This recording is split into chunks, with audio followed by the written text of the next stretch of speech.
Hey everyone. Hi, it's Lisa Burbach, and I am a certified health coach, and I'm also an independent Shakti distributor. So, what does that mean?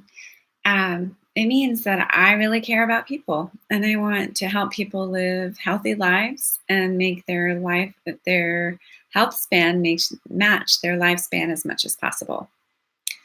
So, I was talking about identity and wellness. So, one thing I'm really fond of saying, and I say this sometimes when I speak in small groups, is I really like you being you, even if you being you is different from me being me. So, let me say that again.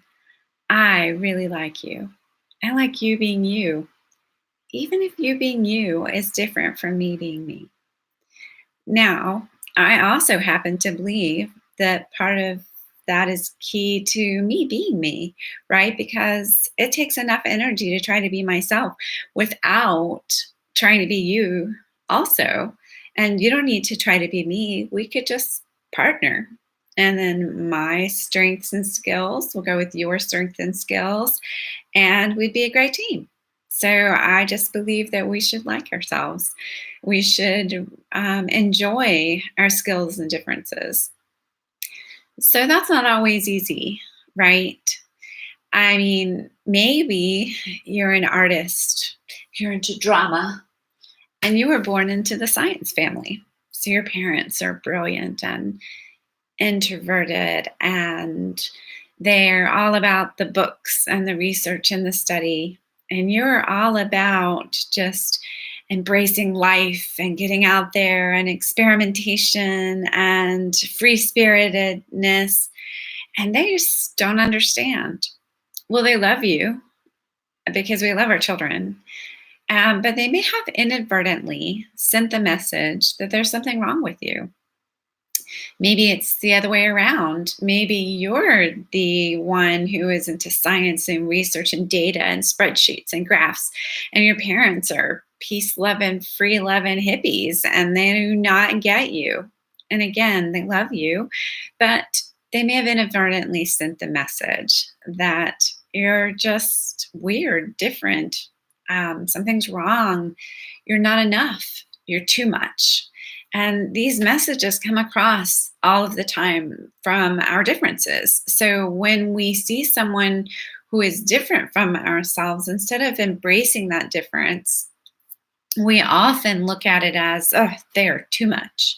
Or, boy, they need to come out. They need to do more. So basically, you're saying they're not enough, right? So the not living up to one's potential, right? That's a saying that people say that can indicate that they feel you're not enough.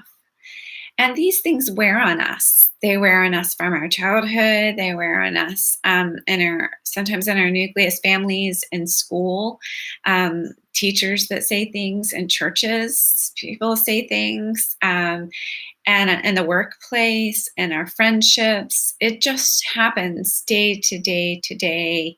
Something that says that your uniqueness is not okay or not enough, and we wear it. And it becomes a conflict, right, between wanting to be who we are and embracing that and saying, but this is who I am, and then feeling the pressure of trying to fit the mold of what something else should be. It is exhausting and it wears on us. And I believe it impacts our full overall wellness.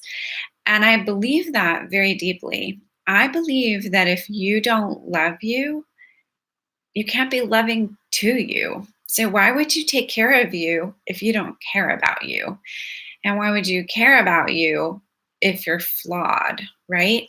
So here's something. I know you've heard it before. You're weird. I'm weird. She's weird. He's weird. We all think we're weird. So I think that being weird is normal. It's just you're weird. Wear it. I wear mine. I struggle too. So I'll be honest. I'll just bare my soul a little. So I have, through my lifetime, I've heard both, not enough and too much. So maybe I was too excited and exuberant because little things make me super excited. It takes very little to make me very, very pleased. So my husband's a lucky man, right? So yeah, he's got it made. But really, it takes very little to make me very, very happy. And sometimes that exuberance can be perceived as just too much. So people like, you have a big personality. On the other hand, people say that I can be very calming and they like being with me because of that calming effect. So am I calm or am I a big personality? Yeah, depends on the moment, right? Maybe every moment it's a mixture, and that's okay. You know, another thing that I have struggled with is stereotypes, right? So, as a woman, there are certain people who just feel that I should be a certain way. And I've had really hurtful things said to me. I've actually had someone say to me that I should keep my brain in check because men don't like it and it will scare them off, and I would never be a good wife. I was also told that if I couldn't learn to make better biscuits, I wouldn't be a good wife. Eh, you know, I'm working on the biscuit thing. But I'm not going to keep my mind in check. I'm not going to deny who I am for the sake of someone else's discomfort, right? Because they feel insecure because of the way that I think doesn't mean that I should change me. It means they should change. And a good boundary is knowing where you end and someone else begins, and to be able to say, this is who I am. So don't be a jerk about it, right? Like, that's just who I am. And you got to deal with it. But it is a matter of being confident. That's what confidence is I like me, I believe in me, and I'm going to continue to grow in who I am and be better day to day.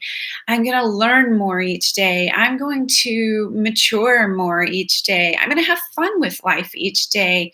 If it makes you uncomfortable, that's really sad. That is sad for you. And maybe this is not a good relationship for us to have. And that's okay. Even if it's someone really close to you, you don't have to be bosom buddies just because you're related to someone. You can be kind, you can be courteous, and you can make the effort, because it goes back to what I said in the beginning of, let's make the effort of embracing the differences, right? Like, I don't get you and you don't get me, but I sure would like to understand. I know when my son was little, I thought it was one of the sweetest things he said, but we were going to buy a gift for someone who was having a birthday party, and a girl in his class. And he said, I said, what are we going to get? And he said, um, well, I don't get it, but she wants a horse. I don't understand. So but if that's what she wants and that's what I make her happy, that's what I'd really like to do. So she meant a toy horse. So that's what we did. We went and we bought a toy horse for this little girl for her birthday. And then my son was so excited that she was going to be excited to get this thing that she wanted, even though he totally didn't get it. And that's embracing differences. That's kind of a childlike picture of it. So back to our wellness. So it creates stress and anxiety. And we know that stress really is dangerous for us. It destroys cells in our body. It causes muscle tension. It can cause upset stomachs. It can mess with your brain, your emotions. Wellness is really holistic. It's our whole everything. And so it's not just, did you eat well? Did you exercise well?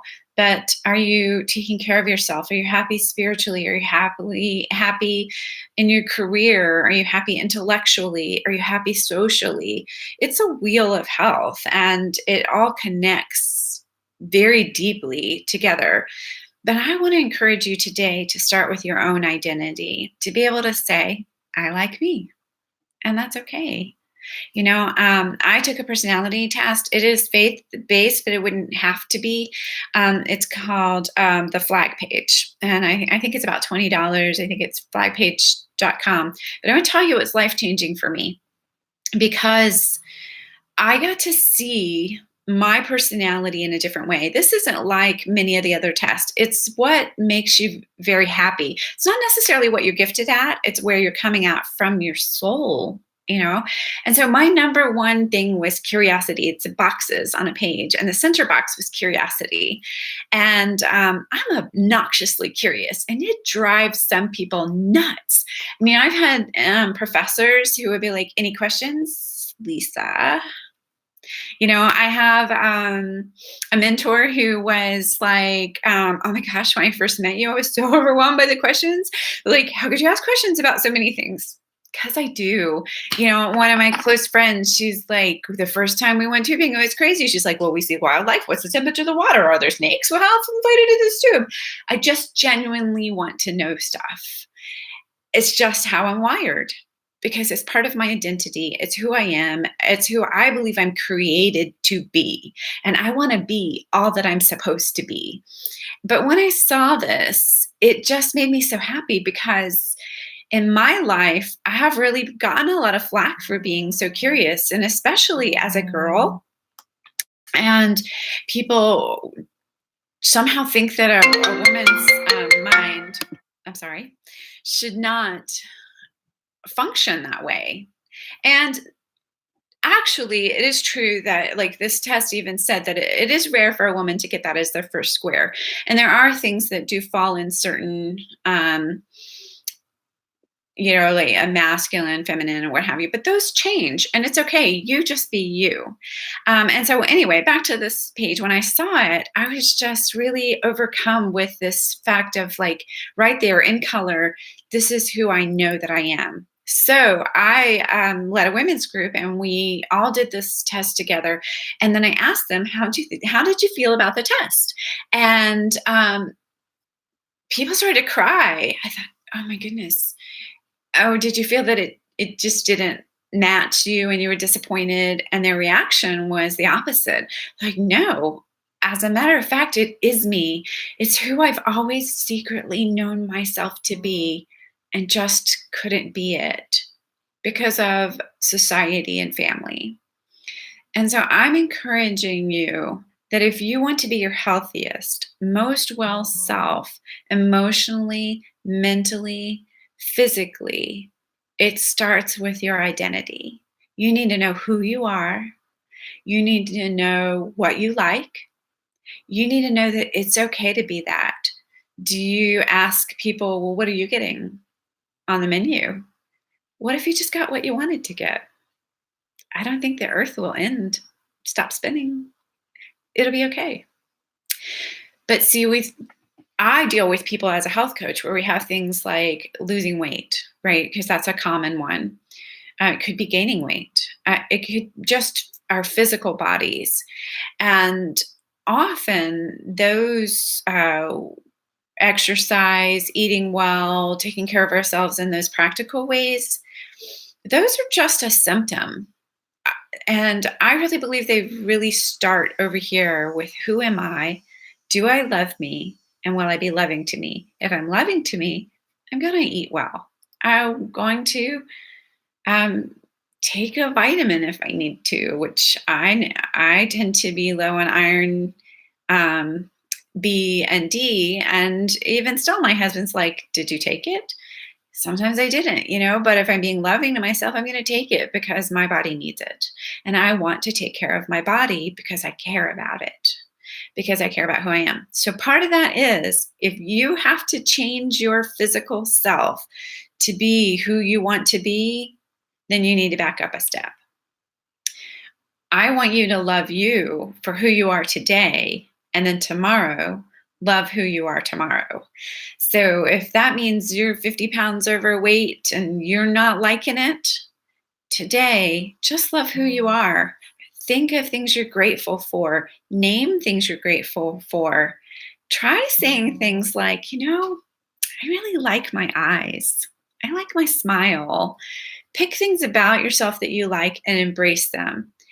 As you love yourself, just be loving to yourself. Sometimes it means the other way around. So we're going to say, I'm going to be loving to myself today because I'm working on loving myself. And eventually it starts to change inside your heart. And then you start to do it more naturally and organically. And so then when you've lost weight, love that you. Or you've gained weight, love that you. I used to watch What Not to Wear. And that was something that they would talk about is like, dress the body that you have, not the body that you wish you have. Well, love who you are today, not who you wish you were. And after a while, you may find that who you wish you were isn't who you want to be, that really you want to be who you are, that you're really just right, just the way you are. And if there's something that you don't like about yourself, that is something that you can change, well, change it. You can take a class, you can exercise, you can do things. As long as you're breathing, you can make choices to move forward.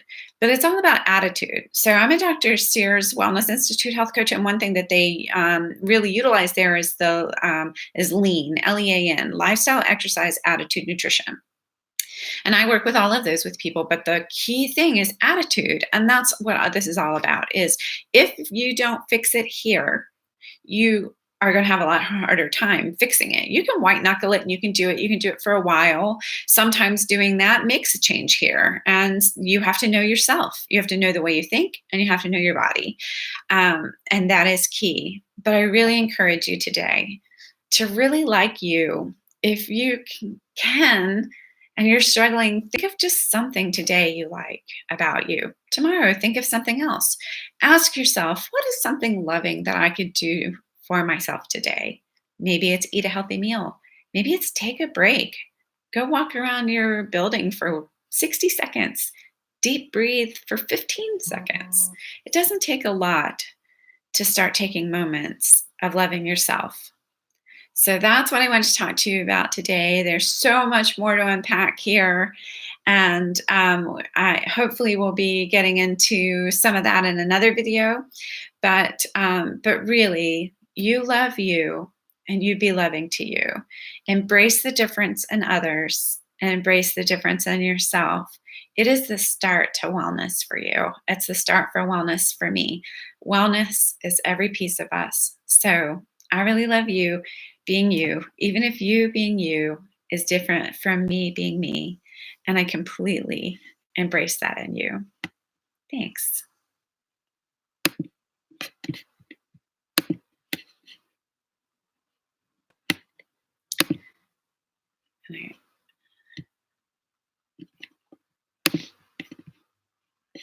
And I don't know how to stop the video. There we go.